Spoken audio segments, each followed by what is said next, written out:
Good morning. Well, it's an HP40, General Lee.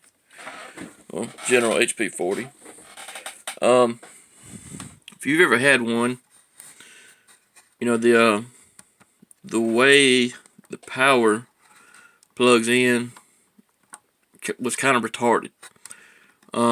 Which is not like that now. I don't know what I did with the other plug. For some of you that's never had one before or never seen one, but it's got another part to this plug, and it's about pretty much the same size, maybe a little bit shorter, but it's got pins in it with thinner, smaller wires, and actually 4 pins, 2 hots and 2 grounds, and they plugged into the back here. Which, let me see if I could tilt this up to show you. Bring both pieces up.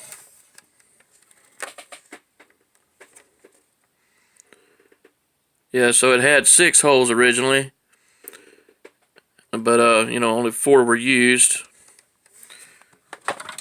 Well, we got tired of people complaining about them always having to stuff something in the behind there just to keep it nice and plugged up and keep the radio from going on and off, on and off.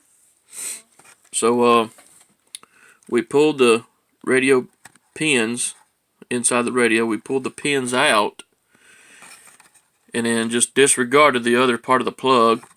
And inside this block, it's got little ring walls inside of it.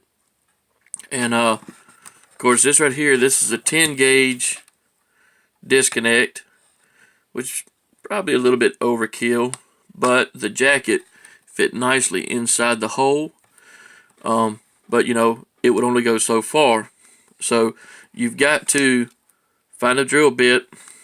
It's as thick as this, same size as this jacket, and then just re-drill through this block right here. Just make it a hollow holes, 2 hollow holes. And so we just brought a disconnect inside this block, and cut the pins off the original harness coming from the amp kit.